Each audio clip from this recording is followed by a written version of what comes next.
Secret friends, unite! Welcome everyone to my town, Tinseltown, Hollywood. Yup, swimming pools, movie stars, and Jesse the Body Ventura. It's Saturday night's main event, and the pleasure is all yours. Welcome to the Secret Friends Unite podcast, episode 80. This is your weekly guide to the world of nerd. I'm your host, TOXTRA, joined by Jonathan Sear. How you doing, buddy? Hello. Good. How are you doing? Good. You know, it feels a little lonely. It's just you and me. Yeah, there's a lack of another presence out there. I feel like there's something missing, and that we'll do the best we can to make our third member of our team proud. But enjoy your vacation, buddy. Charlie, we will not, just because you're not here, we will not talk at all about Spider-Man or Lego games or Star Trek, just for you. Because we were going to, but because of you, Charlie, we will hold off. Well, I'm sure he'll appreciate that. He's probably having a good old time already at the Smithsonian, checking out his Star Trek props and models that he was looking forward to seeing. So hopefully that is everything he wants it to be. And if you see a story about a man arrested at the Smithsonian for trying to steal a spaceship, if you're in the D.C. area, please go and see if you can bail him out. Yeah, it might only be a two-man show for a while if that's the case. I don't know. Is that like a federal crime from the Smithsonian? Maybe stealing from the Smithsonian. I would guess it probably is. He's making. I think doing anything in that city is a federal crime. I think so too. It's like our own national treasure. Starting Charlie Carton. Oh, well. On this episode of the podcast, we're going to talk about the rumors and news with Madam Web. We are going to then touch on the Geek-Easy, where we're going to talk about what we're happy and sad and mad about in the world of geek. And then we're going to wrap it up with a little bit of fun wrestling with our past. And I'll leave it at that. But without further ado, let's get into the news with Madam Web. Now it's time for Madam Web's rumors and news. Take it away, boys. Well, thank you, Madam Web. We are in the sweaty summer right now. It's 4th of July weekend, so I'm sure you're regretting all of those missed opportunities with the former founding fathers. But you know what? You gave them a good time while you were here, Madam Web. I think she fancied John Adams the most. Ooh. The wooden teeth on John Adams were quite delectable. I think she really enjoyed that recent program. I think was it HBO? They did a John Adams special, I think. Paul Giamatti played right. The founding father. Yeah, life back then sucked. Those winners were fantastic. I think Paul Giamatti's been getting some disturbing letters from Madam Web. Could you wear your outfit again? Young man? Oh, well. Madam Web, we love you. Well, we get into movie news this week. I don't know if you had heard about this, but almost every movie that's been remotely successful will get a sequel. And it's been announced officially that Wreck-It Ralph is getting a sequel. For those of you who are, living under a rock, Wreck-It Ralph was basically an original story done by Disney Animation, not Pixar, all about a fictional video game character named Wreck-It Ralph who decided he wanted to be more than just a video game villain. And it had a lot of interesting video game cameos, told a unique story, really pretty, lots of great voice work, and ultimately I thought was a really great story, and I enjoyed it highly. It was probably the best video game movie we've ever seen. Now there's a sequel. So, not exactly sure what they'll do, because we ended with Ralph being the hero. The world of video games, now they're intersected. They can interact with each other. So at this point, I'm not exactly sure what's going to happen, but we're going to have most of the returning cast with John C. Reilly, Sarah Silverman, and most likely all of the creative people behind Wreck-It Ralph will be back as well. So this is cool. I don't know, John, did you see Wreck-It Ralph? Yeah, we saw Wreck-It Ralph. The scene that sticks out to me from that movie was the Villains Anonymous meeting Exactly. Where like Zangief and I do Dr. Eggman or whatever, they were all talking about the struggles they face being the bad guy in their video game, and I thought that was a pretty neat and unique concept, and it was neat to see what different franchises they brought together for that game. And it was wasn't the what was Jane Lynch, wasn't she one of the other more main characters? Yeah, she played kind of like a Halo Space Marine type of character. Yeah. I remember liking the movie, but I mean, I wasn't clamoring for a sequel for it. But I know the kids here really liked it, and I don't think they've heard this yet. Otherwise, I'm sure they would be talking about it already because they really enjoy Wreck-It Ralph. But I don't remember a whole lot about it because I remember I saw it in the theaters and I haven't seen it since. But it's a sequel that I necessarily haven't been wanting, but there's going to be a market for it. There's no doubt about that. Yeah, and I think the big part was there was only one Nintendo character in the movie. It was Bowser. He was in part of that Villains Anonymous. I think he, like, when Ralph said he wanted to be a good guy, like, Bowser breathed like a fireball or something like that. So I know people said, it'll be cool. I think we're going to see more, like, cameos than we saw in the first one. So that'll be a lot of fun. Just because, Oh, go ahead. I was going to say, I need to ask you, though, because you said this is the best video game movie ever made. Are you forgetting about Pixels already? Well, I was going to say something about, I think I preferred the portrayal of Q*bert in Wreck-It Ralph compared to Pixels, because there was a storyline in Pixels all about Q*bert sex, which was really weird. Oh, so odd. Oh, so odd. I have to admit, I didn't see Pixels. It's kind of like the butt of a lot of jokes for me. Thank God that was not in our movie. We didn't do the movie contest last year, John, because you would have had to go see it, right? No. If it was on my 8th screen, you'd have to go see it. I already have to go see Love and Friendship like 4 times. Oh, jeez, oh, Pete. Yeah, so I think this is just another further sign, though, where in the past Disney Animation, when they were just doing traditional hand drawn, they had a really they had a tough transition because Pixar was kind of like the shining example of how you make animated films for Disney, and now with the success of Frozen and Zootopia, Disney Animation is really succeeding, considering Pixar has kind of just been focusing on sequels. The Good Dinosaur did crappily, and Dory's out now doing great, but once again, it's a sequel, so it's kind of cool to see Disney doing original properties. They have a lot of sequels lined up for Pixar. I think they said they don't have an original Pixar movie coming for quite a few years. Nope, we've got Cars, we've got a Cars sequel, we've got the Incredibles Toy Story sequel. 4, yep. Incredibles 2. Yeah, so I mean, another Cars movie. Oh yeah, which I thought the second Cars movie was fun because it was more like a spy movie. I thought it was kind of fun with the voices and everything. The whole Cars, I didn't even care for Cars 1, and Cars is kind of like my least. Doesn't move the needle for me very much. Like, Cars, big deal.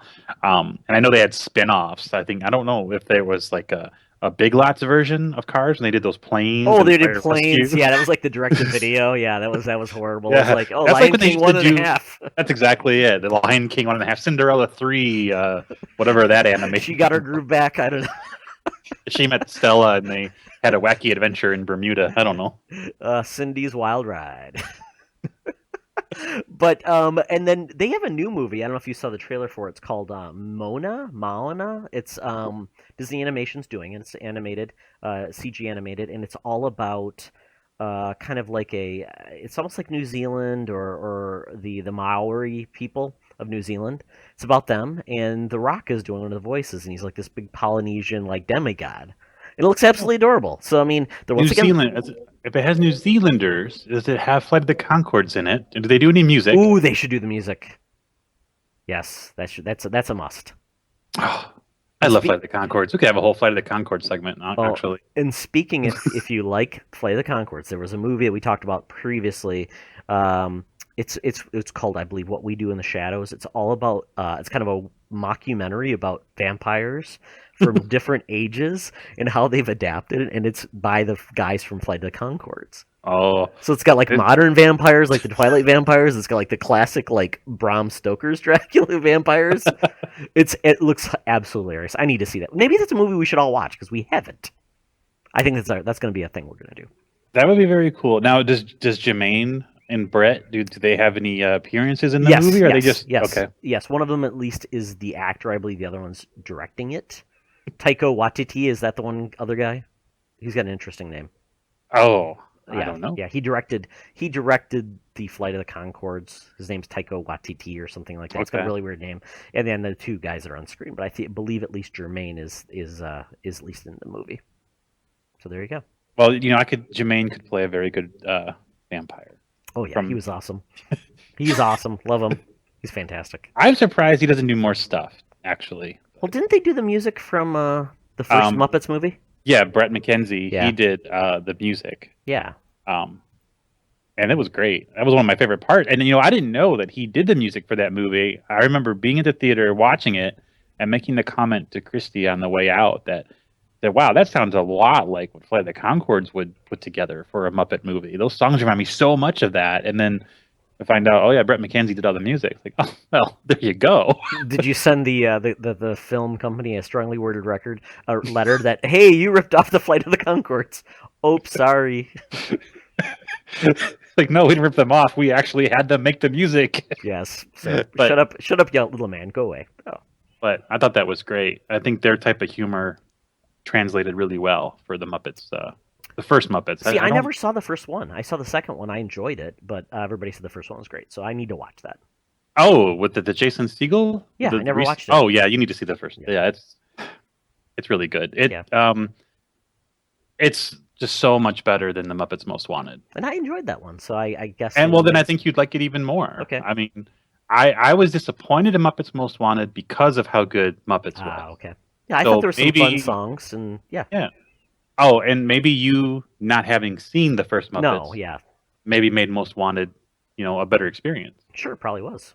I didn't have anything to base it on, like I said, like lowered expectations. I'm like, okay, cool. No, that first Muppet movie, it's kind of like, it's a really good reboot of the Muppets because it had plenty of callbacks to not just the original Muppet movie, but the actual Muppet show.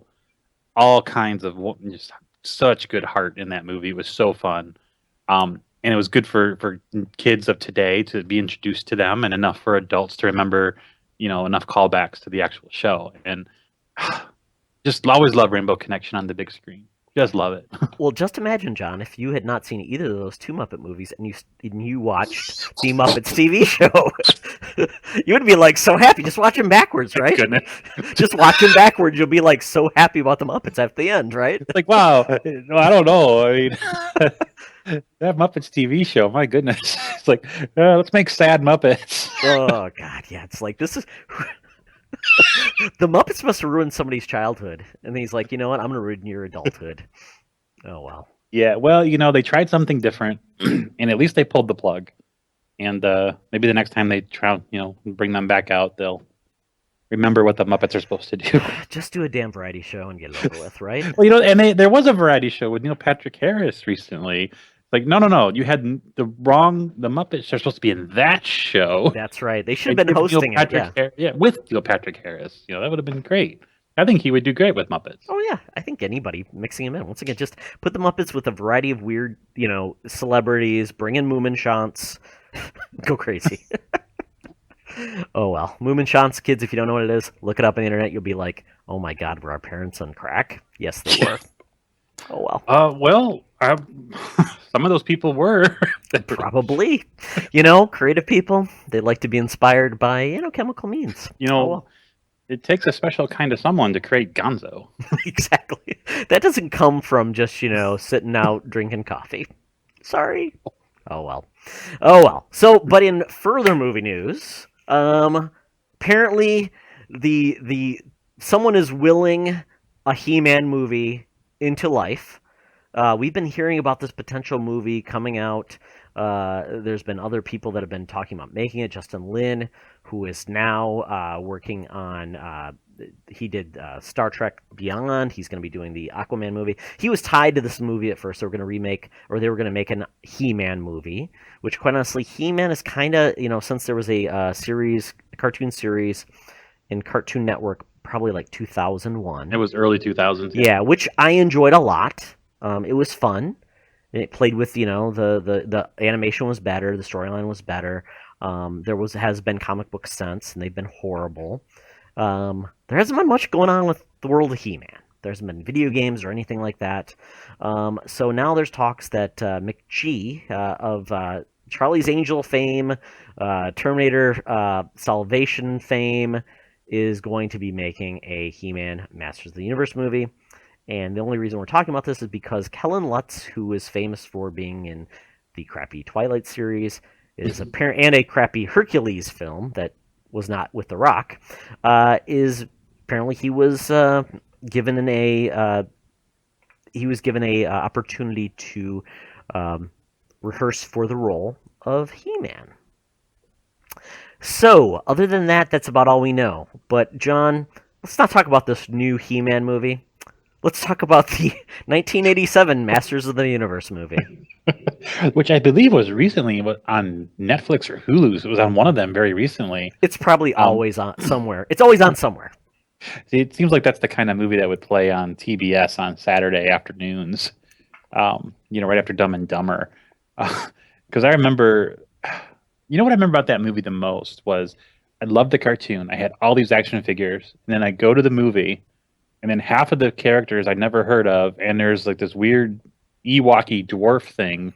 Gwildor? Gildor, yeah. Gwildor, played by Billy Barty. So, and I was a dumb kid, so I didn't know Billy Barty. So, I didn't know, He-Man comics. I didn't know if any of these characters were based off comics or something I'd never heard of before. But nope. I was like, "Where's Merman? Where's Trapjaw? Where's Mossman? What? Where's Stinkor?" But no, seriously, Trapjaw. Where are these main characters? I don't know who half these people are. Then Courtney Cox is in it, and Tom Paris from Voyager. But what I will say is that I don't remember it being funny. I remember it being kind of an embarrassment of a movie, which is what stands out to me. But it's one of those, if it was on TV, I'd probably watch it and laugh at it a little bit and just kind of think about, how do you miss an opportunity to make a good He-Man movie? It's just there for the opportunity, especially today when anything's a franchise. How is this not something that's taken off by now? No, and Dolph Lundgren, he made a perfectly good He-Man. Yeah. Frank Langella, who played Skeletor, was perfectly fine as Skeletor. But they made the first mistake. If you want to make something really boring, you take it out of the universe where you're used to, and then you send them to Earth.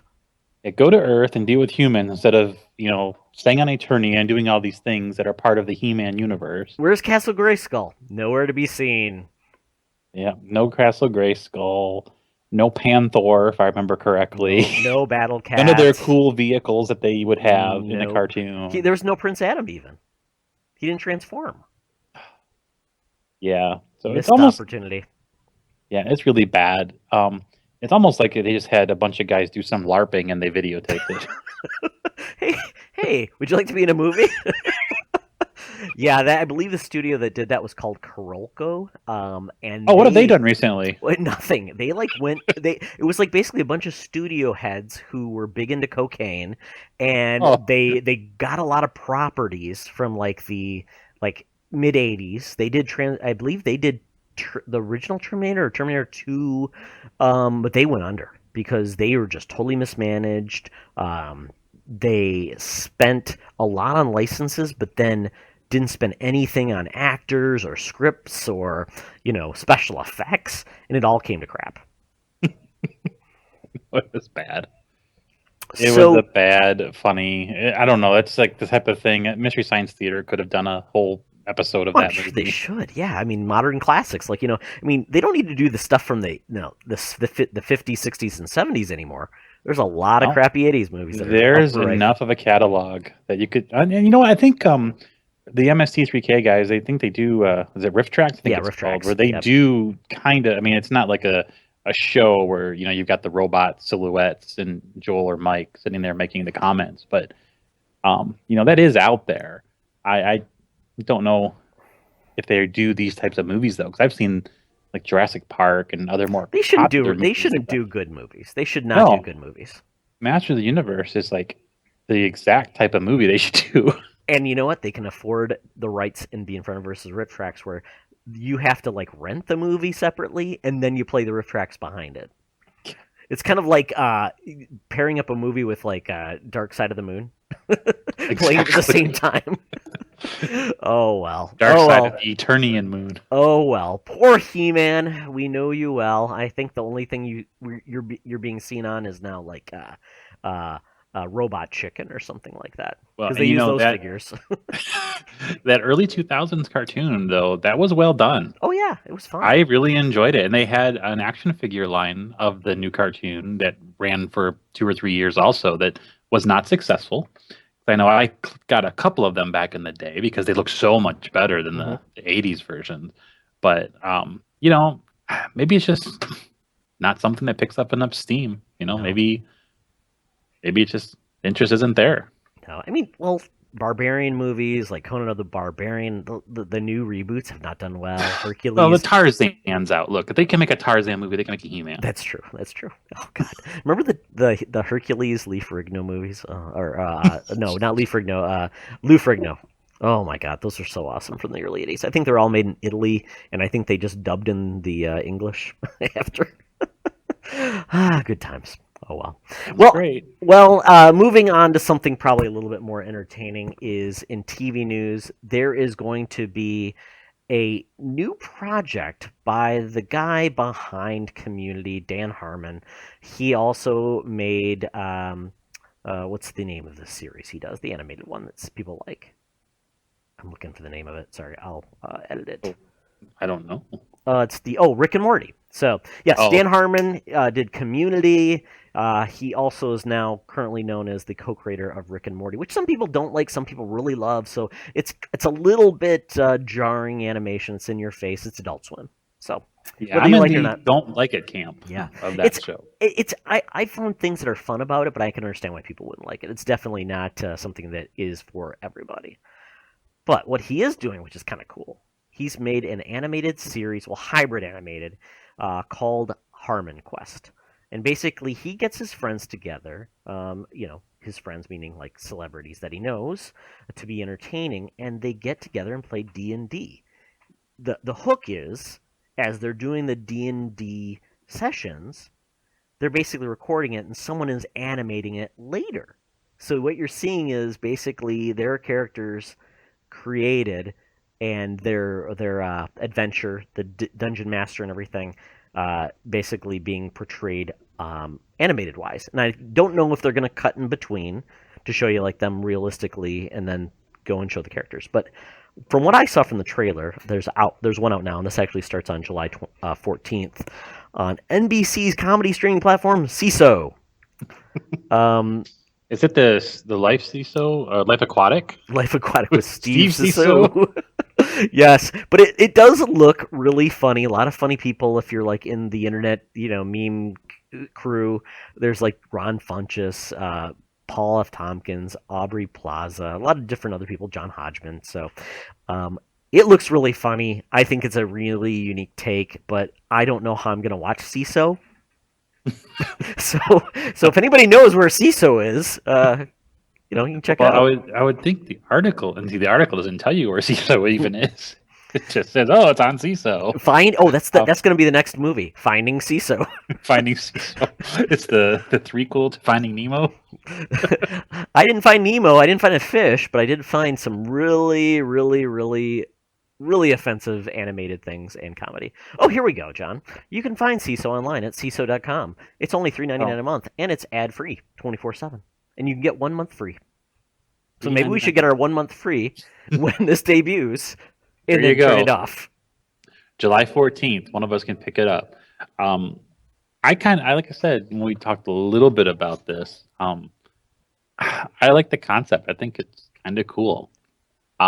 It looks silly, and it could be just a big bunch of garbage, but it looks, it's basic animation. I like the people that they have listed there as people that are going to be playing the game, and to have a game you're playing later be animated, to cover all of your actions and your conversation, and I think it's a neat idea. I don't see it being something that will have a lot of legs, but it'd be fun to see once or twice just to kind of see how they do it. What would be really cool, John? If somebody animated our podcast. Oh my! Would that be awesome? I'm aware of a graphic designer who's in our group. That would be fantastic to animate us one episode. That'd be so cool. Or at least a segment, Charlie wearing Vulcan ears and, me, being angry and wearing some geeky, superhero gear and you holding a lightsaber and cutting off, the heads of Star Trek characters. Oh, no. Now, I haven't talked about murdering Star Trek characters. Or, oh no, you could take the Playmates Star Trek characters that Charlie had and put them I like where you were going there for a minute. And putting them in compromising positions like we did in college. Oh, yeah, poor Greedo. Oh, well. The Greedo things you do should for shoot fun. first. Oh, jeez.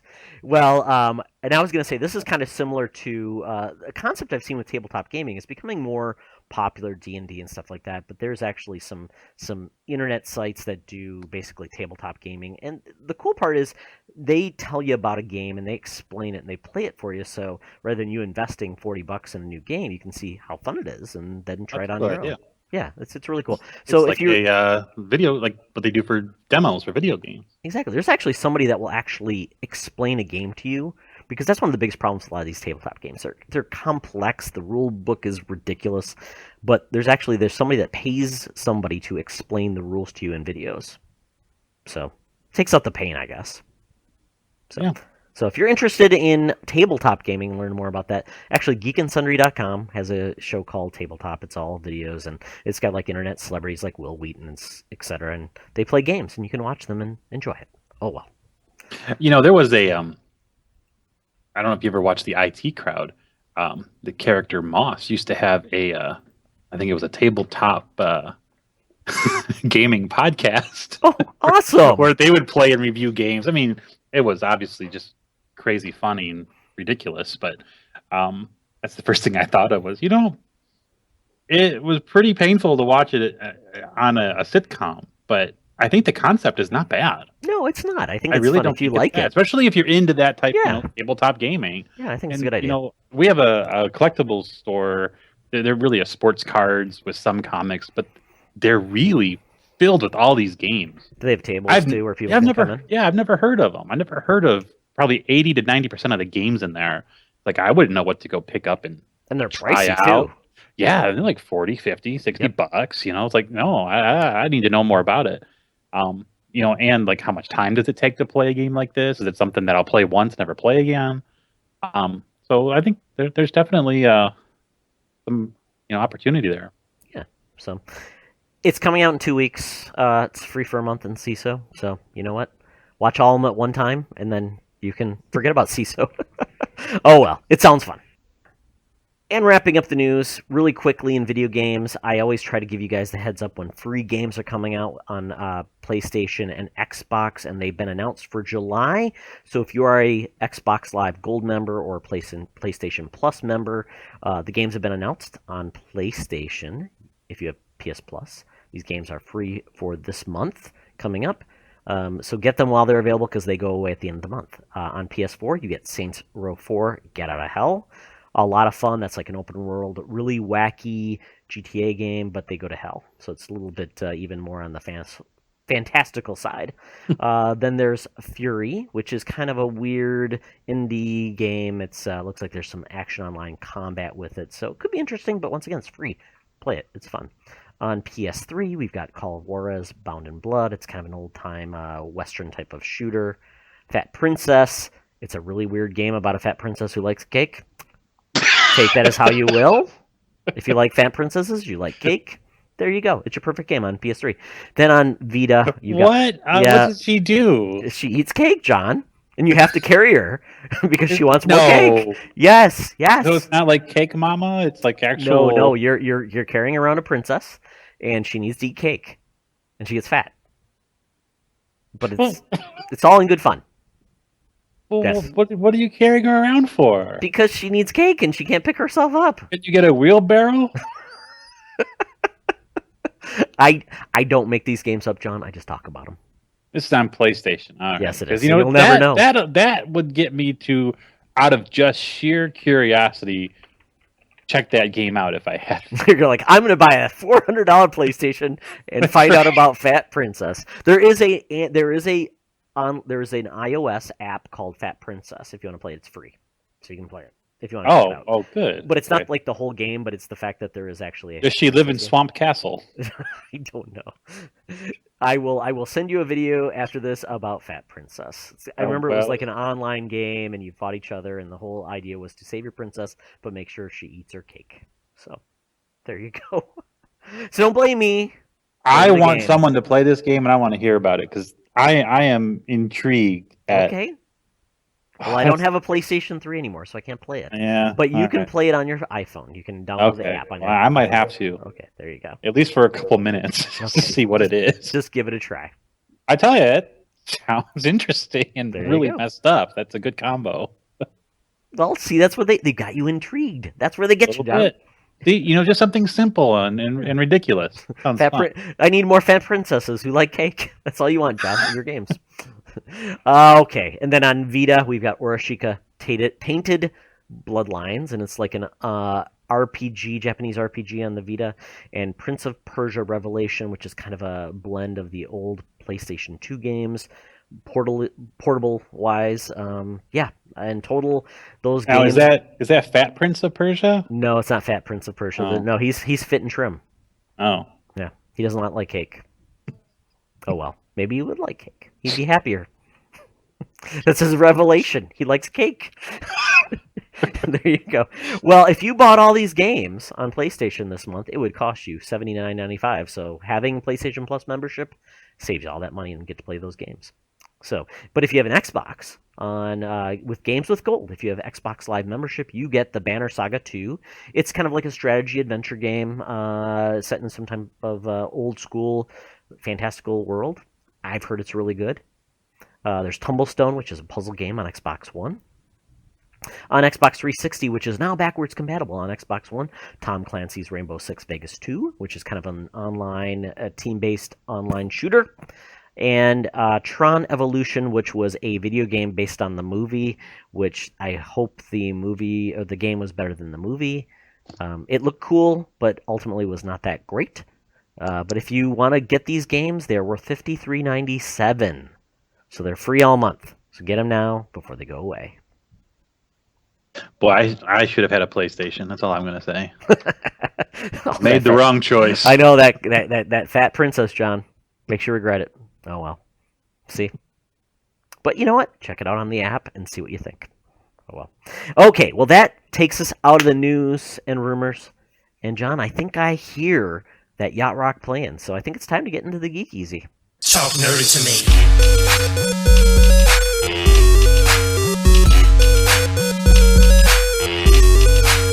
Talk nerdy to me. Well, we're sitting in the Geek-Easy. We got our, we got our Steely Dan playing, which I absolutely love, Steely Dan. Well, in the Geek-Easy, what we do is we celebrate what we're excited about and or sad about in the world of geek. So, John, what's got you happy or sad in the world of geek this week? Well, it's the same topic that has me happy and sad. And as you know, I've been kind of dabbling with these new DC Rebirth titles, as you have, and we've all been kind of sharing and reading about them. And I've been enjoying it for the most part. And what I've realized here about a month into it is I'm really liking a lot of the stories.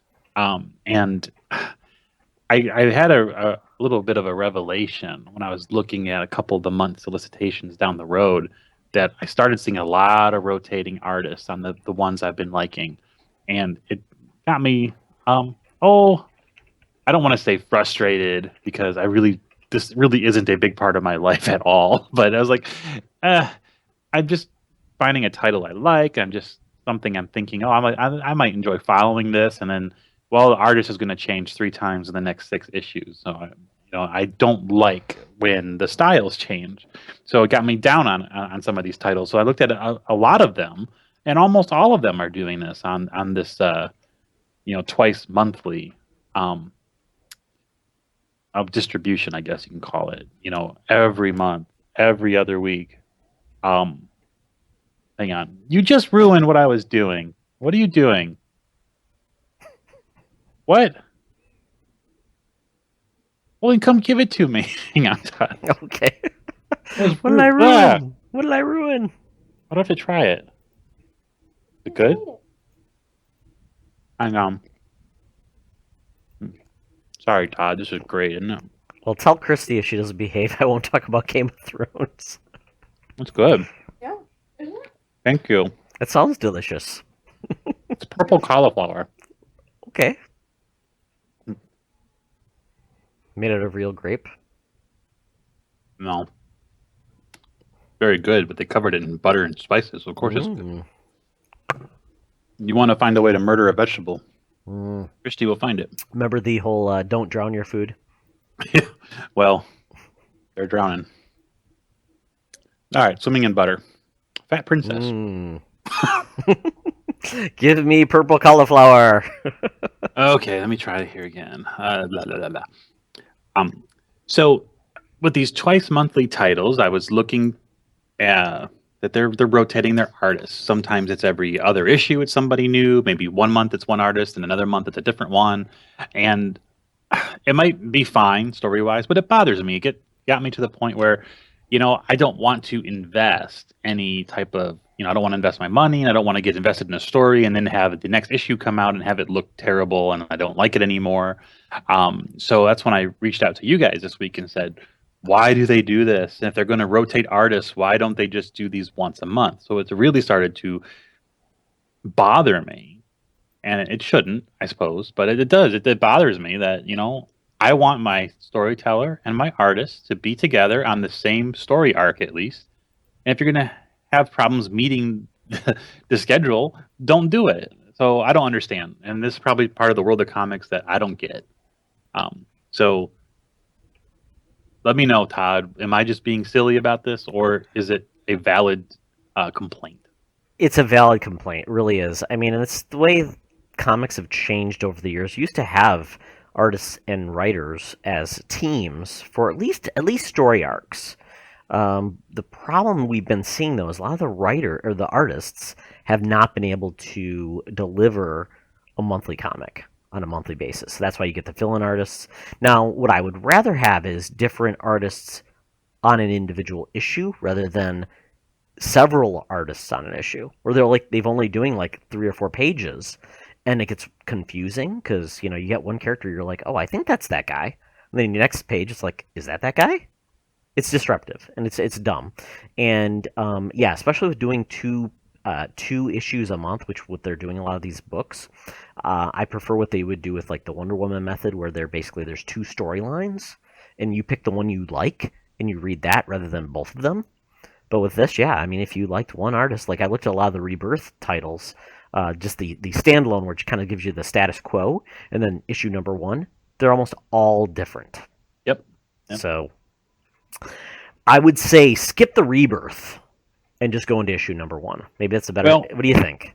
Well, that's kind of the way I started to lean, actually. There might be a title or two that I'll still get the Rebirth, but we picked up between the 3 of us about, you say 8 or 9 maybe Rebirth titles. Yeah. And then when you get to the number 1 issue, we didn't buy the number 1s for all of the ones we got Rebirths for, but for the ones we did, Rebirth didn't really add anything to the number 1 issue. It didn't matter.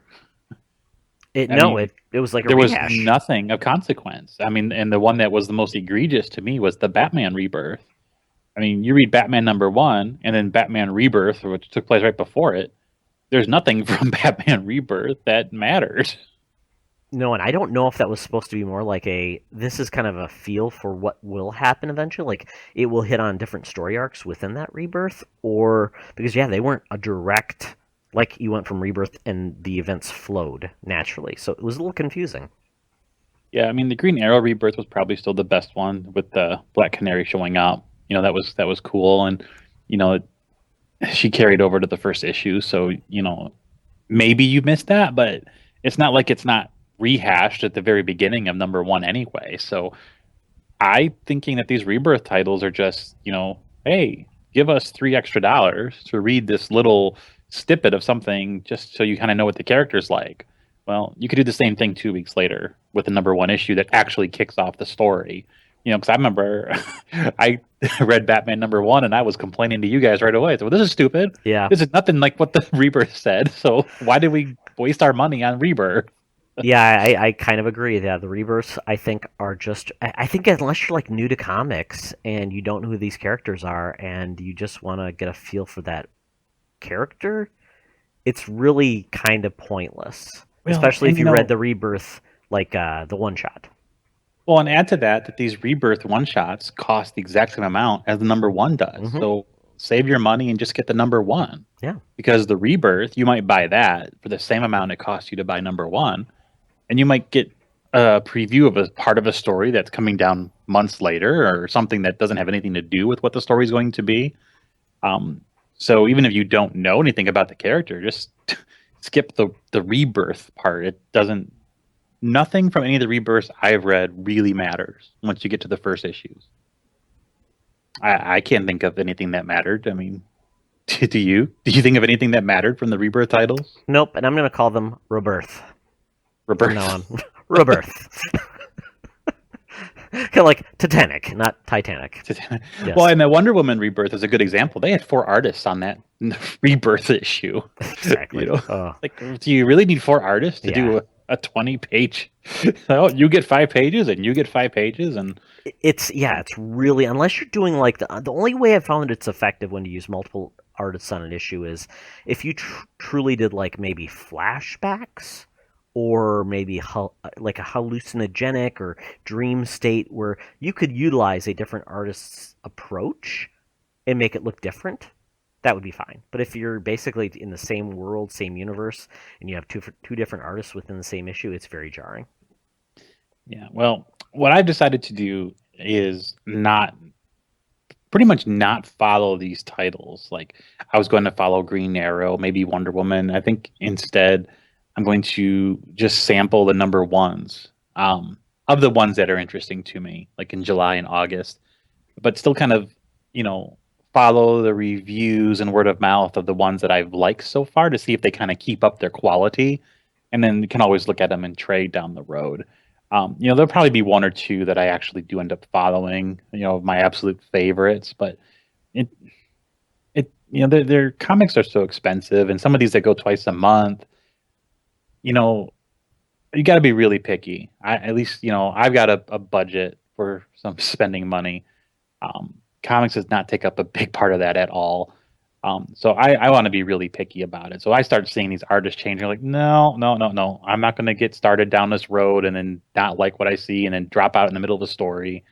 Like, I'm just going to see how it goes and catch it up on the back end. But I'll still do some sampling here and there and see what we like. Yeah, I mean, that's a great idea. I mean, and I totally get it. I mean, when I look at these, there's so many issues I'm curious about rather than, I want to commit to. So buying the first issue is probably a good thing. And, what I'll do is probably, and depending on where we want to go with this, I think maybe, skipping the Rebirth, going with issue 1, seeing if we like it. And then, John, you've made a point about on Comixology where we buy the DC books.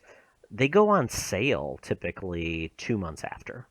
8 weeks, I think it is. Yeah. So, if and most likely comics aren't always spoiled like movies and other things are TV shows. So I think it's much easier to go back and read and buy them when they're cheap.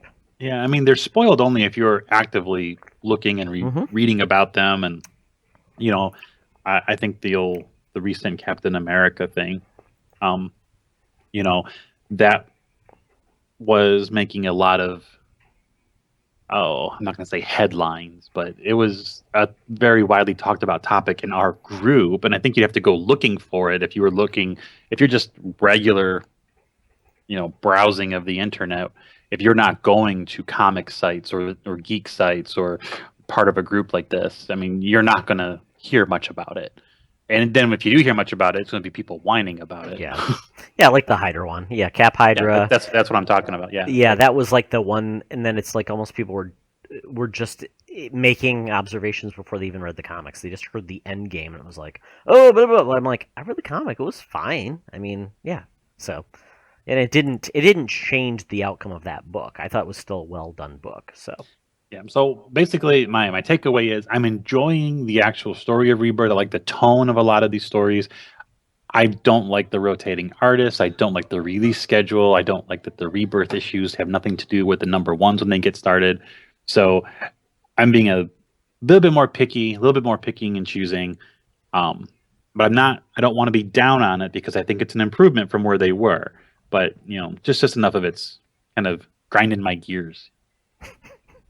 You sound like you need a TV show. This grinds my Yeah, gears. and the other thing, the gas station near my house, they just got new pumps. And they got rid of the little latch that lets it do the auto filling. So now I got to sit there and hold it while the pump, I hate it. I'm mad at them. In fact, I'm not going to Chevron anymore. John, you might as well end it all right now. I'm telling you, why take away my auto-filled gas pump? Why make me sit there and hold it? That's just ridiculous. Yes. The good old days. Well, President Trump I can go to Oregon. They'll pump my gas for me. Exactly. Go to New Jersey. They'll pump your gas for you. There you go. Oh, well. You know what? I totally understand you, John. But we'll get through it together.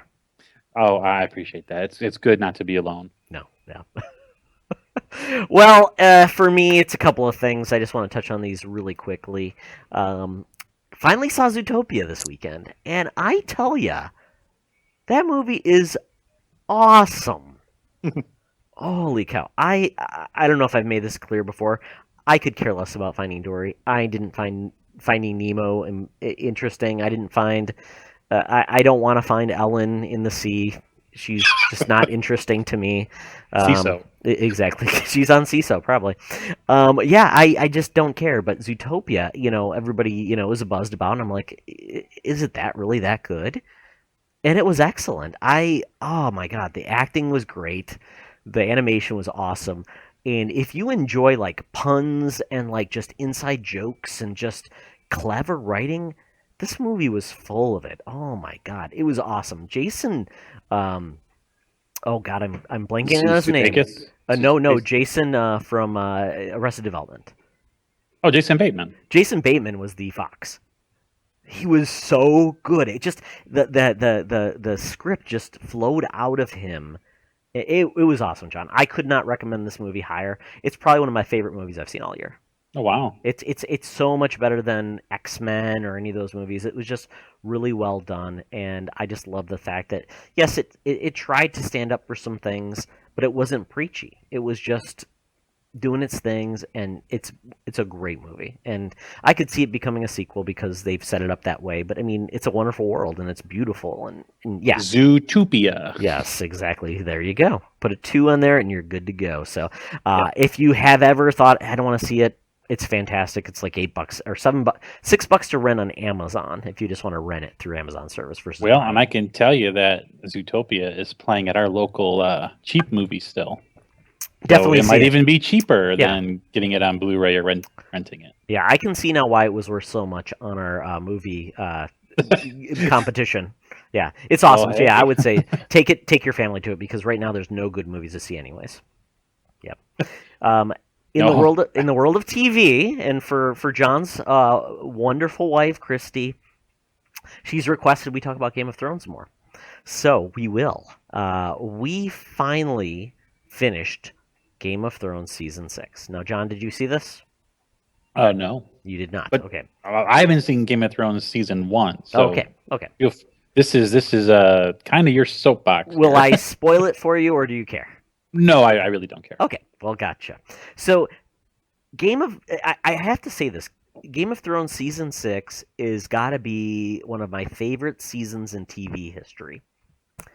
Mainly because, in the past, a lot of TV shows, especially when they're dramatic and things like that, they just live off of dangling plot lines. And Game of Thrones has done it in the past. They haven't resolved everything. It's left me wanting more. It's left me frustrated, like a lot of fans. And now that we are past the books, everybody is wondering what's going to happen next.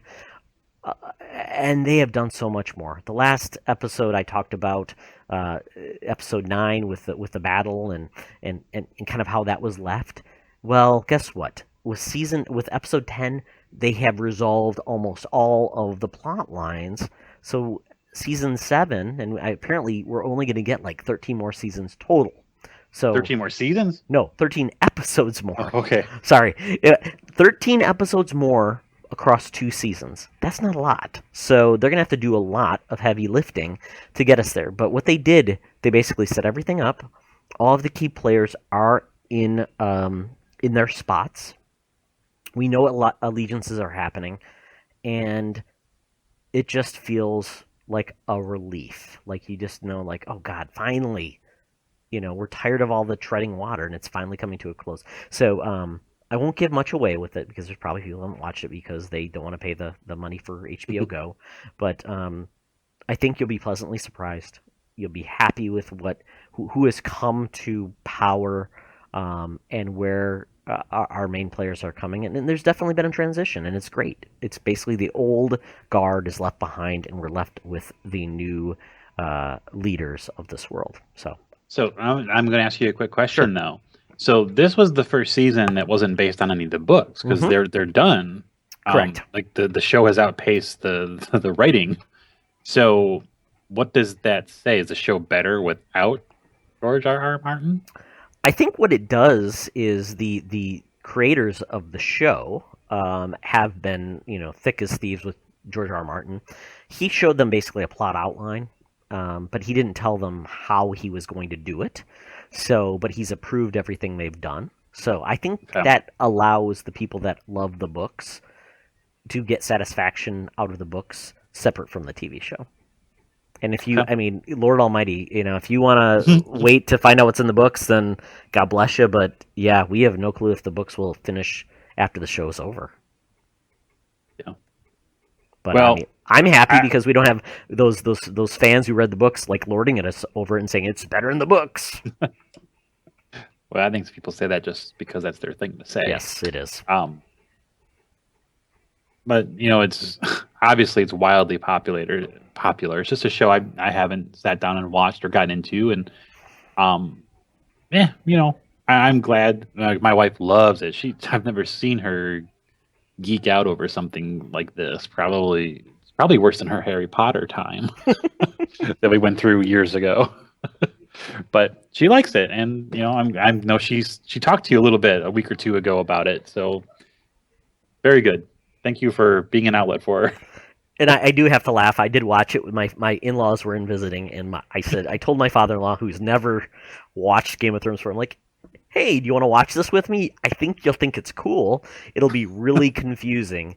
And he was riveted. And I tried to explain it to him as it was happening, but, it's just really overwhelming. But I think the fact that how it's done is still impressive to a lot of people. And I said, you know what? Yeah, there's dragons, but quite honestly, it's not geeky like fantasy. It's really, it's like a soap opera, like anything else. And there is some magic and some, throwbacks to certain things from certain tropes of sword and shield and knights and things like that. But yeah, ultimately it's about families and, coming good versus evil. So ooh, like the Newmans and the Abbotts. Exactly. Cosmetic lines in Genoa City. Right. Jabot. Yeah, exactly. Newman Enterprises. Yeah, Victor Newman. I don't know who he would be. If that's would he be like Tyrion? Yeah, you need to get Christy to explain Game of Thrones, and it was funny because she, I'll give this away. She was IMing me, John, on how to sell you on Game of Thrones, and I was like, well, you can do it like Star Wars. It was funny. It was very clever and funny conversation. She'll have to show it to you because we were pretty funny about how we linked character from Star Wars or other genres or superheroes. So if you get a chance, you should ask her to show you the Tyrion is like a miniature Victor Newman, you might be onto something. He kind of is. He's like a big manipulator, isn't he? But he always definitely comes out on top sort of thing. And, yes, but there's no Vic. There's no Vicky though. Who's Cricket? Probably Arya. Yeah, probably Arya Stark is probably the Cricket. Yeah. There's no wax bullets though at the masquerade ball. I'll bet. No, probably not. No. There's a warden. He gets killed. Oh, warden. Yeah. He beat up Nick Newman. Catherine would be like the king who gets killed by Tyrion. Well, there's your angle. There's your angle. Young and the Restless. Okay, there we go. In medieval times. Wow, man, that's phenomenal how we can all bring it all together. But yeah, so Christy, if you're listening, I hope you were happy with how this came into rotation. Now you have your work ahead of you to align Game of Thrones with Young and the Restless. Good luck. And I'm gonna, basically end this with just a little video game talk. I haven't been playing a lot of video games lately. I've been really challenged with finding games I really enjoy lately. I've tried a lot and just they haven't clicked with me. But Doom, a blast from the past. The last Doom game that came out was Doom 3. Came out in, I want to say like 10 years ago. This new Doom game is absolutely a blast. It is fast. It is run and gun. It's crazy. It's over the top. It's beautiful. It's gruesome. And all I will say is it rewards risk and reward. So basically, John, what they do is they give you a little bit of health, they give you a little bit of ammunition, and they give you a little bit of gas for your chainsaw. Oh. And how they get you to press yourself is if you go up and hurt some of your enemies, they start blinking like blue and different colors.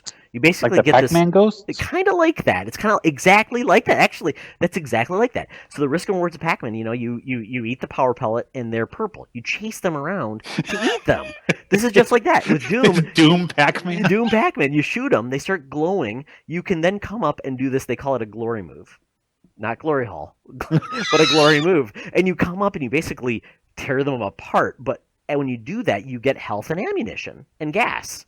So it's really one of those things where it's like you really shouldn't push, but you're like, I kind of have to. So it's really addictive. It's really neat, and there's multiplayer and everything. But the Doom single player is it's just funny because you're playing like some unknown space marine.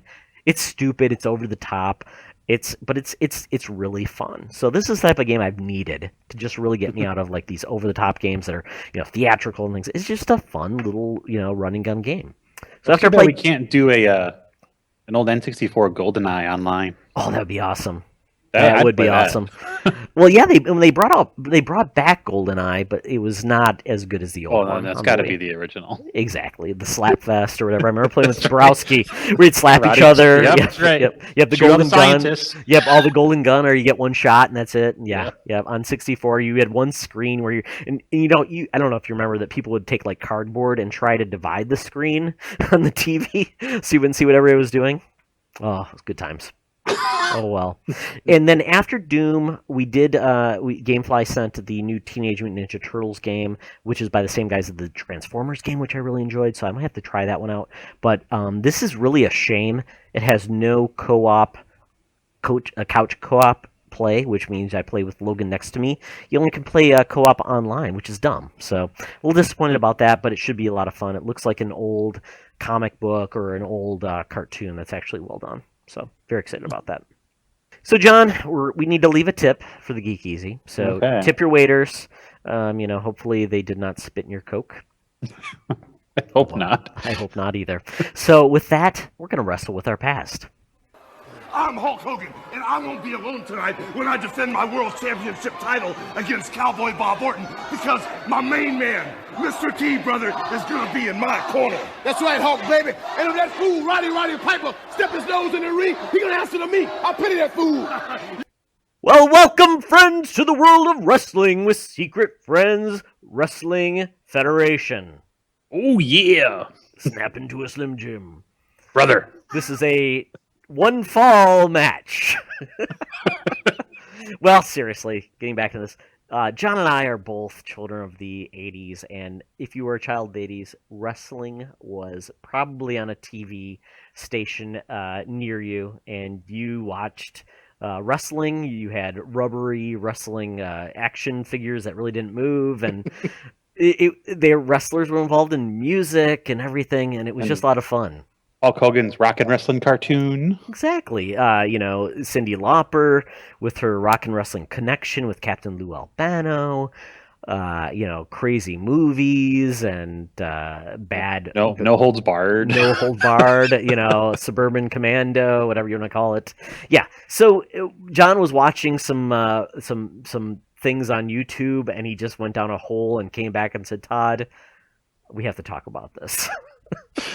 Yes, I don't remember how I stumbled across it, but I came across a Macho Man Randy Savage wrestling match, and I'm watching because I used to watch it. I think we said pretty much the era about 87 and 93. And I was earlier than that. Ballpark, yeah. The commentators, I forgot just how funny the commentating was on these matches, or in the studios where they would have round tables to discuss these things. And Vince McMahon, when he used to be he was a good guy. He'd play like the straight man good guy, and he'd always have like Jesse Ventura or Bobby the Brain Heenan adding commentary, always supporting the bad wrestler, and making fun of the humanoids, and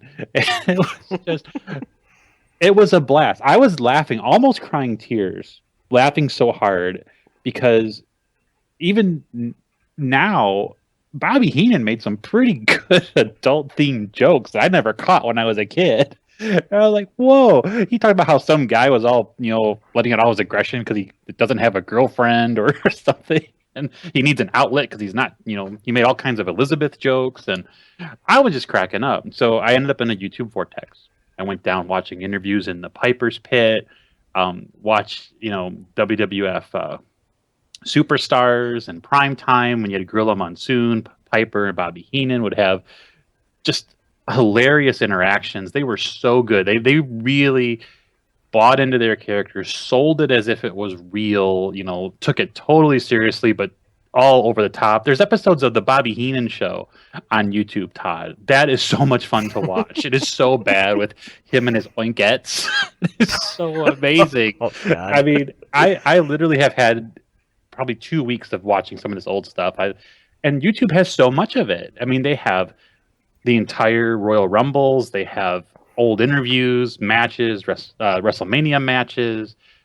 Plus, nowadays, all these wrestlers that we knew who are still with us, they have all these interviews where they talk about this time and what it was like, and you learn what's real, what wasn't, how the storylines were come up with, and it was great. I've been having a really good time with it, and I know that you liked this era also, so I was like, we've got to do something with this, just because it's a very, I would say it qualifies as a geeky topic from that era that is really off of the mainstream geek topics that we normally talk about. And I totally agree. And I would say for kids of the 80s, like me and you, wrestlers were like superheroes. We did not have Captain America and things on TV every week, but we had wrestlers, and they had personas, and they were larger than life, and they did amazing feats, and they had storylines, and it was crazy. And these were adults that we saw that were living this life that was just it was just fantastic on the screen. And I was just reading a little bit about, how the WWF, which was really that's what really brought wrestling into the mainstream. Yeah. There were other wrestling, alliances like the NWA, not the rappers, but that was a National Wrestling Alliance. There was the AWA, the American Wrestling Association, and then there was World Class Wrestling, WCW. So those are the main, and then WWF. Yeah, at the time it was WWF. Yes, before they became the WWE, because the World Wildlife Federation sued them because they might confuse the two. Yeah, well, And I was so mad at the Wildlife Foundation's fights were real. Exactly, have to fight poachers. And I was so mad at them because I'm like, wait, this isn't the real thing. No, WWF is the real thing. So, Oh well. But it was amazing. Like, really, before 1982, wrestling was splintered. It wasn't really. It was below the radar of most people. So it was amazing what Vince McMahon, he bought the corporation from his dad and hired on Hulk Hogan, Roddy Piper, and all these guys. And Iron Sheik. Yeah, saw what everybody else was doing and created the WWF. And I mean, and very quickly hired a lot of the talent and just made, got on cable, got on syndication, and got, big matches and things like that. And eventually created, WrestleMania, which became huge. I mean, it was on huge, in like the Silverdome. I think that was one of the biggest events the Silverdome ever had, and it was crazy. Well, you go back and watch some of those things too, and certain wrestlers' music would start up to indicate someone's about to come out. Yeah, they would go crazy. They would just go absolutely crazy, and it's just so much fun to watch. The way you said it, like, that's their superheroes. It's true. It's absolutely true. When you're like 11, 10, 12 years old, that's what you looked up to. You associated that music and being the good guy, and then if the good guy turned to a bad guy, or vice versa, and you were either really mad or really heartbroken, or you were now really happy because, like, say, the Undertaker became a good guy now, and used to hate him, and it was just really cool how they would do some of those things. And yes, it was over the top and a bunch of yelling, and it's like, oh, these guys in their little singlets and shorts out there rolling all over wrestling. But while it wasn't real, a lot of what they did in there was real. Oh, yeah. Sure, outcomes and storylines are in place, but I've listened to some interviews that I listened to an interview with Bad News Brown talking about how he and Randy Savage, he said, no, we're not going to rehearse anything. We're going to make it up as we go along in this ring. And it's like, you watch them wrestle for 15, 16 minutes. They're creating and selling moves. And I was just kind of impressed that, it's not real as far as they're really fighting, but you find out, no, part of it was real and they were really fighting, because sometimes they wouldn't do what the other one wanted to do. So they would have a fight. In the end, they would always end up in the right, outcome. But, well, except for the one Bret Hart thing. Yeah. But that was fun to listen to. It's like, wow, you really get an idea of the action is somewhat real. And some of those guys really didn't like each other, like Hogan and Macho Man. They did not like each other, or at least Macho Man didn't like him. Yeah, I mean, there was a lot of real life drama behind the scenes. I mean, and I'll just take this back to where wrestling had an impact on me as a young child, because one of my favorite memories of my youth is I loved wrestling. Loved watching on Saturday mornings on Channel 50. I think they had like these weird. And if you remember back in the day, wrestling, John, they didn't have any title matches on TV. It was very all like rarely. They had Saturday night's main event. They would sometimes exactly, and that was it was funny. But they would rarely change hands during that. It was like a count out or double DQ or something. That's where we got to see like the heels, the Brooklyn Brawler. We get to see all of these like Repo Man, the Lombardi, and all these really crappy wrestlers take on the big names, and that's what you saw on the weekend wrestling shows. Mm-hmm. You didn't get to see like real, the big events. So to me, that's what I grew up with, and so Saturday night's main event was a huge deal. And for anybody who doesn't know what that was, it was when Saturday Night Live had a rerun. Instead of showing a rerun, they would show a huge, typically unique wrestling event with the WWF on late night. And you didn't know when that was going to be on. As a kid, I'm like, I would stay up and just wait to see, until 11:30 at night if they were going to show a wrestling match versus Saturday Night Live. And if it was Saturday Night Live, I'd go to bed versus watch Saturday Night Live. And they would do crazy things, like the Halloween episode. They would just do like wacky, like skits and everything like that. They would do, funny wrestling matches, and it was just goofy and fun. But it all takes me back to my dad, who he knew I was a wrestling fan, and he thought it was kind of silly. And he knew wrestlers back when he was a young child in the 50s and 60s. But he surprised me as a kid to see WrestleMania 2. On the closed circuit TV at the Flint IMA. And that was a big deal, John. You know that. Closed circuit TV was about as close as you got to see. Ooh. Yeah, meaning they got a feed from the actual event where it was actually occurring, and it was shown at another venue, and that's the only way you could watch it. Because guess what? There was no like major cable networks back in the day. That was before pay-per-view. There was no on-demand. There was nothing. So this was the only way you got to see it. And because they didn't recap the events of those matches on like the next week when you'd watch. So this was a big deal. And this is the one where it was like Hulk Hogan and Mr. T and versus, Roddy Piper. And it was crazy. And it was awesome. So that to me as a child, for my dad to take me to that, and he knew what it meant to me. And, when I was in 5th or 6th grade, was awesome. So I really loved that. And we were at kind of like the layer where wrestling was building and building and building, and I think WrestleMania 3 was like one of the biggest events ever at the Silverdome. Yep. Well, I remember WrestleManias 4, 5, and 6. That we would get together with other families, and I know the parents would be like, "We don't understand it, but we'll get together," and the kids would all go downstairs and watch the pay-per-view. The families would split the cost of it, and I remember the Mega Powers, fighting Macho Man and Hulk Hogan and Ultimate Warrior and Rick Rude and stuff. And it's like, I can't even imagine doing that today. I mean, And I think nowadays wrestling has its audience. I'm sure. I just don't know what it is. I never hear my kids or kids their age talk about it. I think I don't know who the audience for it is, but I'm sure it's out there and it's still probably wildly popular. I see it on there. I mean, I know some of the names of the big stars now, but none of them are really larger than life figures. Like, on Hulk Hogan. I mean, you don't, anyone knows who Hulk Hogan is, I think, whether you're a wrestling fan or not. If you watch TMZ or certain yeah. videos, yes, you know who Hulk Hogan is. But yeah, I mean, it's there was a break for me with wrestling, just like you. But when I graduated college and went to when I was in the Air Force, went to supply school in San Antonio, and I found a bunch of guys still watch wrestling. And I was intrigued because I'm like, how did wrestling change? And I wasn't sure. And at that time, this was the heyday. This was like 1999. It was The Rock. It was Stone Cold Steve Austin. It was Triple H. It was Generation X and all these guys. And I was really impressed at what they've done. They did a shift to really sell wrestling into like a soap opera, like a reality show, like the Real Housewives. And they went behind the scenes in the dressing rooms, and they really brought these wrestlers to life. They'd come on, onto the wrestling mat and go on for 20 minutes just doing smack talk and making funny, conversations and just having all this drama. And they really turned into a reality show, which was really, really entertaining. And I enjoyed it.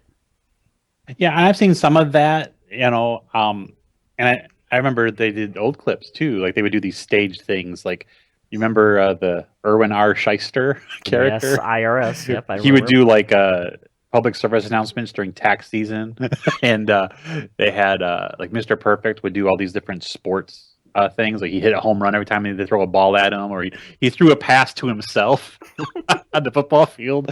All these terrible things, or he'd never miss a basket that he was shooting at. So, I mean, they did that kind of stuff to kind of sell their character more than kind of the smack talk. But I've also just really been enjoying watching the actual wrestling matches when they're going in there at each other. Now that I know a little bit more about, it's not entirely scripted what they do. Outcome, yes. How you get there, kind of up to you guys. Sure. Figure it out, sell it, have fun, get the crowd involved. So with all the long 20-minute smack talk sessions, like you say now, it's like I don't know what the wrestling quality is like, as they sell in there in the actual ring, but it was just so much fun. So I've been enjoying and so much of it's available on YouTube. It's just I click on one thing, then I find another thing, and then another thing, and another thing, and oh my goodness, it's just been so much fun. I mean, yeah. I would never watch wrestling today, even now, anything modern, but spending a little bit of time looking at this old stuff is really great. It's a lot of fun, and it's amazing to see where they've come. And it's funny, we would joke, if you looked at a lot of the wrestlers back in the day, they were not in shape. They weren't really athletes, but they really put on a good show. I mean, to do a lot of that stuff and to not die on, not to have a heart attack. Oh my God, Dusty Rhodes, how did he not have a heart attack on stage? That dude is out of shape. But it was amazing. The wrestler Bad News Brown, I listened to an interview with him where he had said, he's had 2 concussions from getting hit in the head with chairs, because they really do get hit. I mean, there's a certain spot to get hit. But he said during one match with Bret Hart that he said he knew that there was going to be a part where he gets hit with a chair. So he told him, make sure you hit me across the shoulders. Do not hit me in the head. Well, Bret Hart hit him in the head. So from that point on, the rest of that match was real Bad News Brown beating him up, and he retreated to the back room. I was like, yeah. And I was like, oh, wow. So that's kind of real. So you don't really know. I mean, that's just the kind of thing that it's kind of neat learning about it, so many years later, kind of behind the scenes, how it worked, how they decided to pair people up and who really couldn't stand who was friends with who. It's kind of neat. It's kind of neat to kind of get that little look-see and then actually go back and watch it with a little bit of a different eye. Yeah. Plus, it brings back the nostalgic memories of when you're a kid. And, I remember I watched all this with my uncle. We'd watch the WWF Sunday afternoons. I remember it was 11 o'clock on USA. Yep. WWF. It was awesome, and it was fun, and it was international as well. Mexico, obviously, they have the luchadoras. They wear the masks, and even in Japan, they have like crazy matches in Japan where they bring out like barbed wire and crazy stuff. I know the Insane Clown Posse. They made a series of videos called was it Wrestle Fest or something like that? It was just crazy, showing like Hacksaw Jim Duggan or Terry Funk going crazy and getting all bloody and stuff like that. Yeah, it's just interesting how each culture is and just enjoyed this, because watching dudes fight is always entertaining, and these guys are just entertainers. Have changed. Well, so in keeping with that theme, we decided to play a little game where you come up with some trivia questions from that era. And I have a bunch of wrestlers' theme songs or entrance musics queued up to play to see if you can guess which wrestler matches the entrance songs. So some of these entrance songs, some of them are really classic, and some of them are so funny and so 80s. It's just great. I mean, I was laughing so hard at least two of these. Say, they sold this as real. This was real, and was cool. It wasn't. This was a high-end music for most of us, and we loved it. Absolutely. They even made you reminded me, they made CDs of wrestling music back then. Yeah, they had. Then they had an award show every year. I believe it's called the Slammies. The Slammies, yeah. So they embraced the craziness. It was awesome. That's what made it so cool was, just they sold it as if it was real. Always pretended it was real. Bobby the Brain Heenan would say, I just always acted like a jerk, even when I wasn't, at a wrestling event, because why am I going to be one way off camera and a different way on camera? Because then I lose my credibility. Like, wow. And he really believes that. That's like, that's really cool.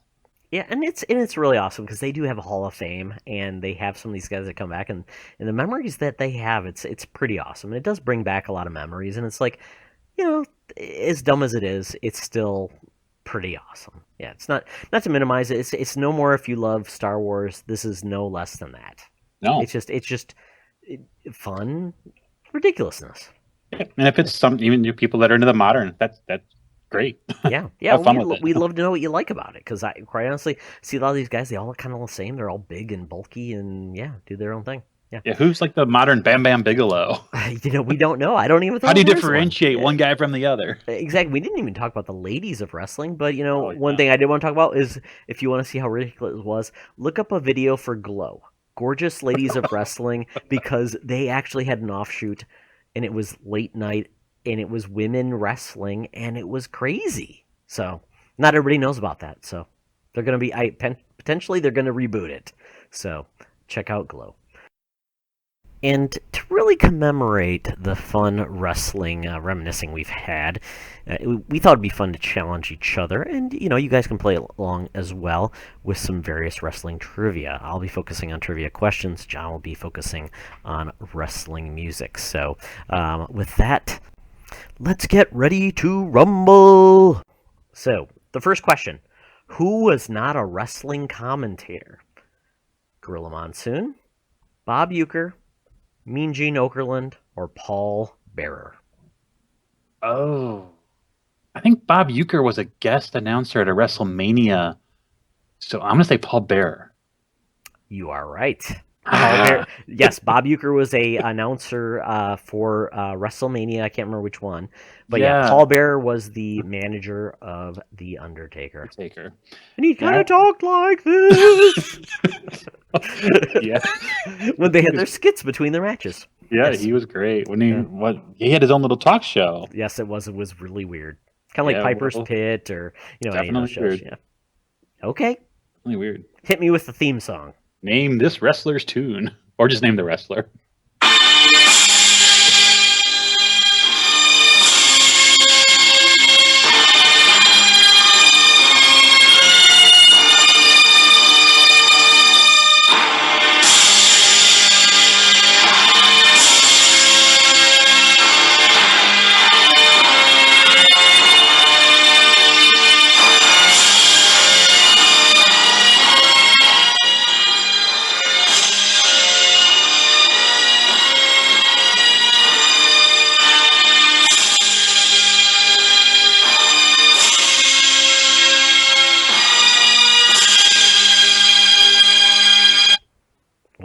that was dramatic. Ah. Do You I have a get, guess. Do I get a multiple choice or no? Oh, you want a multiple choice? Sure, because I have no clue. Okay. Owen Hart, Red Rooster, Mr. Perfect, Marty Jannetty. I'll say Owen Hart. That was Mr. Perfect's theme song. Really? Holy Mr. Perfect. cow. Yeah. Paul Henning, right? Kurt Hennig. Kurt Hennig. Okay. Yeah, it was the Mr. Perfect. Holy cow. I did not know that. That's okay. great. Well, we'll go from there. I will now throw you a question. Okay. What wasn't a plot in Hulk Hogan's Rock and Wrestling cartoon? Oh, jeez. I don't like my chances on this one. Oh, you'll love it. Hulk and the gang discover the Fountain of Youth when they accidentally drink a special hillbilly Jim concoction that turns them all into kids. It sounds like a Futurama. Here's the next one. A trip to Bobby the Brain Heenan's wrestling-themed amusement park turns into a nightmare as Hulk and the gang must prevent a zombie invasion. Number 3. Junkyard Dog finds himself over his head when he's asked to watch his brother's pet shop and eventually finds that cats and dogs can get along. Oh my goodness. And lastly, Hulk and friends look to do some housekeeping for Mean Gene, but Roddy Piper and his goons sabotage the good deed. Okay. I want to say I saw that episode. That sounds familiar. I want to say one of them wore like a little maid's skirt. It was dusty. This is ridiculous. When Andre the Giant's mama comes for a visit, Andre tries to hide his job as a wrestler by pretending to work at a French bakery. Only one of these is wrong, John. No, they're all wrong. I know, but one of them was not actually a cartoon. I'm going to guess the least outlandish one is wrong. That's the Junkyard Dog. You're absolutely right. Okay, now I want to watch that and show. I will tell you their name titles. Small but Mighty was when they found the Fountain of Youth. Rockin' Zombies was the zombie episode. And last was the last episode where they had to clean the house was Clean Gene and Andre's Giant Problem. Clean Gene. Oh, God. We should have to watch these episodes. Oh, well, there you go. We got to find those. Oh, boy. Okay. Now let me get you a theme song here. This one's an easy one, but I love this. This is always one of my favorite ones.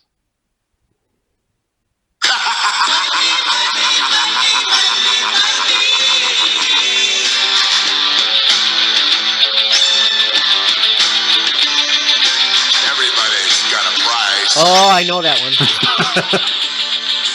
Everybody's gonna pay.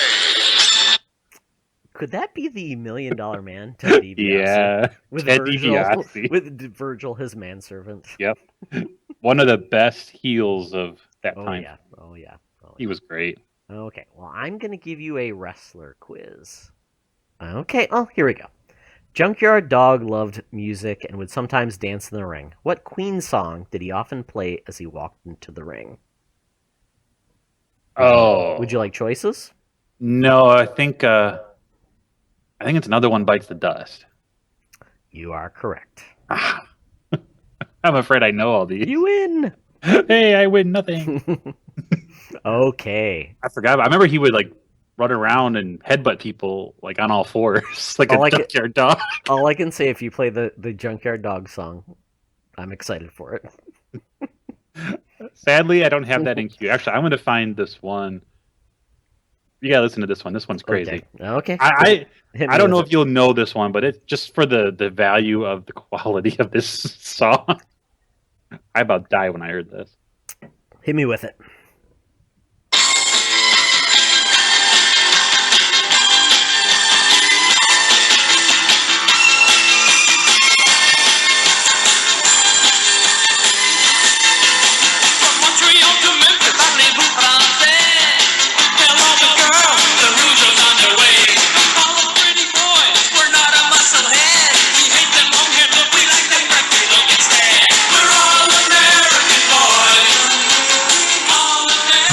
Okay. Is that like from a weird like 80s like sex romp comedy? I have no clue what that is. We're All American Boys is what that was the chorus? Yes. Was that like the Rockers or something like that? No. What's funny about that is that these were Canadians Oh who no. were making fun of being Americans. It was the fabulous Rougeau brothers. Oh, the Rougeau brothers. Oh god. What's great, I have the, this is all on YouTube, and so the pictures of them in their little fleur-de-lis covered, Oh god. their little American Quebec flags. Oh jeez. That was amazing. Okay. Well, I failed that. So I will give you a I told you some of these were really obscure. Apparently, yes. But the comedy value is worth it. Oh, I love that. So here we go. I will give you this, and maybe you can tell me. This is a manager question. What former manager coined the phrase pencil neck geek? Do you need a multiple choice? No, because the choices you'll give me are probably the four managers I remember. Okay. But I don't know if it's Jimmy Hart or Bobby Heenan. Oh, okay. Possibly Slick. Can we give you the choices? Yeah, all right. Okay. Lou Albano, Freddie Blassie, Ernie Roth, or Johnny Valiant? Oh, wow, I was way off. Well, I gotta go with Captain Lou because I don't know the other ones. John, you're wrong. Oh. It's Freddie Blassie. Oh, classy Freddie Blassie. That's right. He was the manager of the Iron Sheik and what was his name? Ivan Volkov? I don't know, Nikolai Volkov? Nikolai Volkov. That's what it was. Yes. Yeah. So there you go. You lose. I do lose. Well, you know what? With this next song, we all win. Oh, I can't wait. Yeah, I'll let this one go for about 20 seconds just so you get the idea. And actually, a wrestler did walk in with this theme song who had nothing to do with the song. Oh, fantastic. So try to picture a larger wrestler dancing to this song because he would always come in the ring and he would dance and do little dance moves, and he's a big guy. Okay.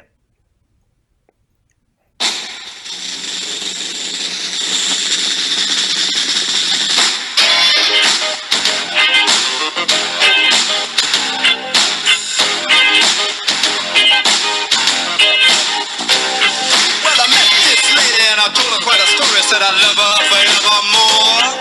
But the trouble is I tell the same old story to every girl that walks through the door. This is the slickster talking at you,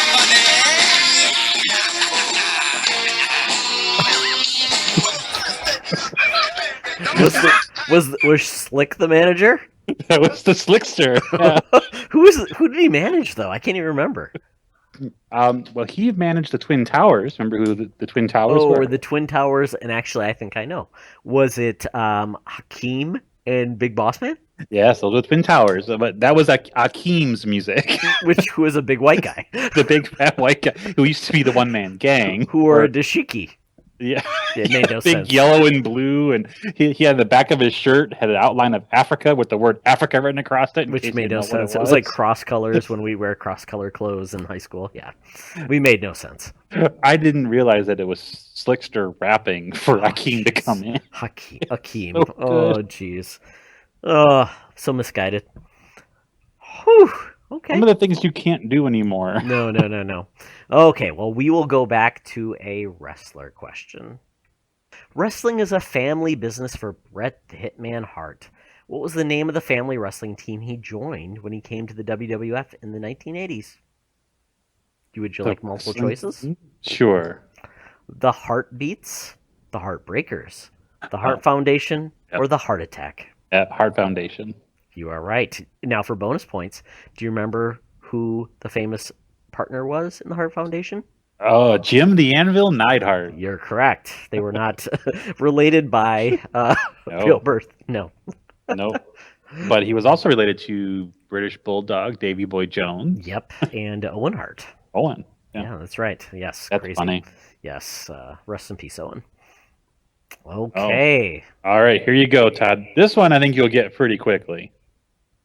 This is just because we love him so much.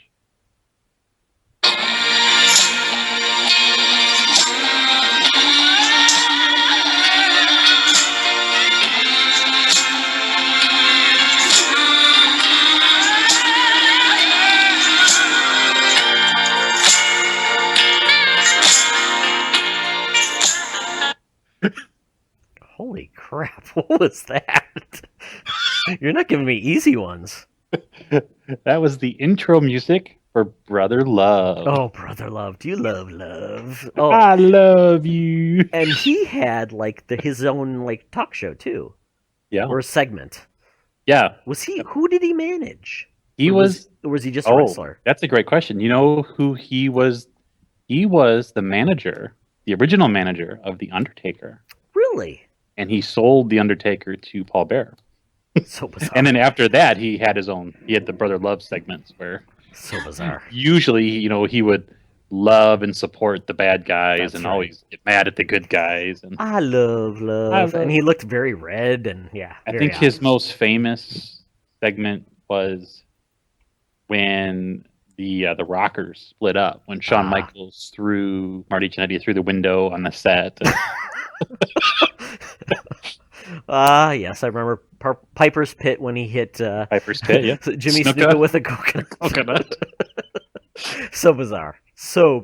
Yes, it was. Yes. Okay, John, I'll ask you one of my other non continuity questions.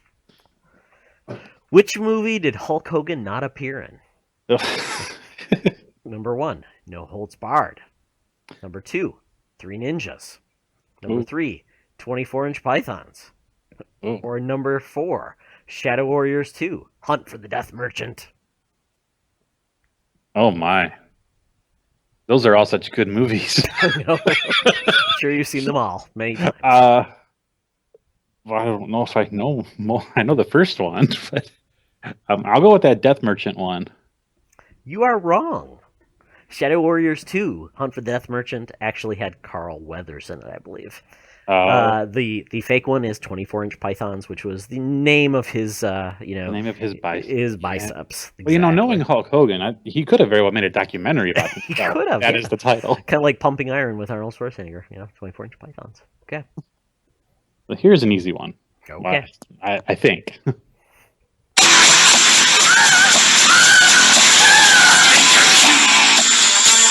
Sexy, I've got the look that drives a girl wild. I've got the moves that really move 'em. I said Sheila, up and down their spine. I'm just a sexy boy. I'm not your boy toy. He sung his own song. Oh God, not Mr. Wonderful Paul Orndorff. More recent, a little bit more recent. Was that like Razor Ramon? No, not Razor Ramon. Okay, I give up. Oh, that was Shawn Michaels. Shawn Michaels. Okay. Shawn Michaels.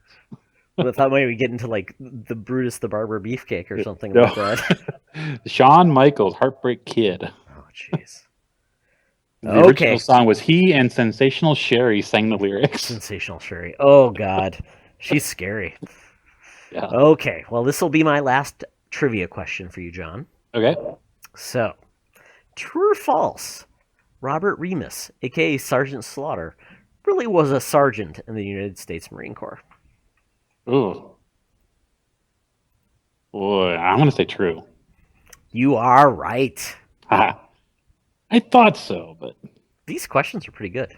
Yeah, they are. I can give you a bonus question if you'd like one later. Okay. Well, I've got one here for you. I'm not going to say it's a very popular one, but if you follow the...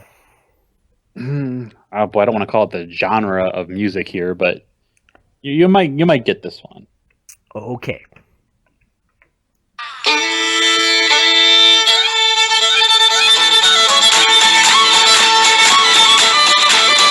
I think I know this one. Think you know it? Could it be Hillbilly Jim? Yeah, Hillbilly Don't Jim. go messing with a country boy. Hillbilly Jim. Oh, I've got one left here. Okay. Well, I'll give you one as well. Okay. Okay. So last but not least, George the Animal Steele was known for being very hairy, carrying around a teddy bear, and for having what color tongue? Oh. Purple? You are wrong. Green. Oh. And he'd bite the turnbuckles. I remember he would eat the turnbuckles, yeah. Was Jimmy Hart his manager? Oh, boy, I don't know that. I think he was. Oh, well. The mouth oh, well, there we go. Okay, I think you got it I last, John. remember George Animal Steel. He took a liking to Miss Elizabeth too, That's and right. got him in trouble Ooh, with boy. Randy. Yeah, apparently, rumor has it that George the Animal Steel was actually like a history teacher in Detroit. I've heard that. Yeah. Yes. So crazy. Oh well. All right, here you go. Last one here.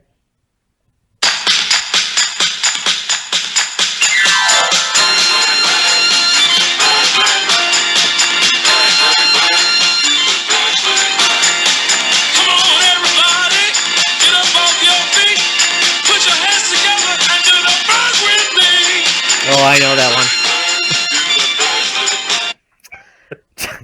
Would that possibly be Coco Beware? Coco Beware. Yes, the Birdman.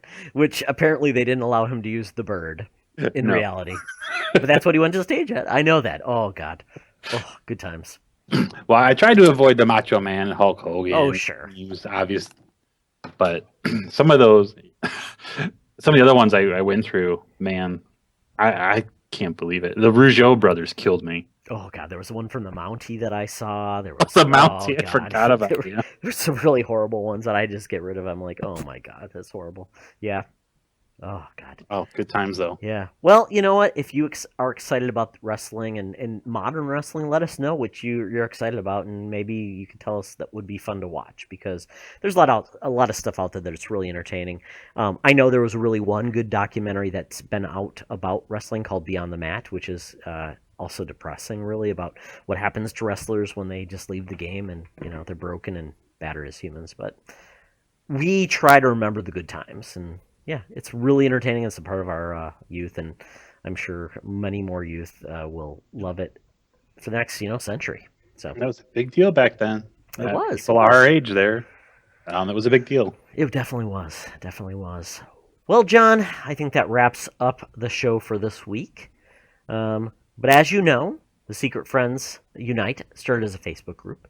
We've since expanded and have a Twitter group at Secret Friends U, and we have a hotline if you'd like to call us and leave a voicemail at 612-460-5493. You can leave something and let us know what you think of the show, a review, or maybe something you disagree with about on the show. But with that note, I will tell you to be the hero, not the villain. And we're all stories in the end. Make yours a good one.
That's absolutely Oh, sensational. man, that is sensational. That is fabulous. Everybody has to like that one. Jesse, get your face out of the plumbing. They're almost done.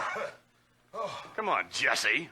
Oh, I got through it. Yeah, well, you may not get through this next cut with considering whom is going to tackle this one. I agree. I feel better already. A dear, dear friend of mine. For everybody, Rowdy Roddy Piper! Are you ready for this, Gene?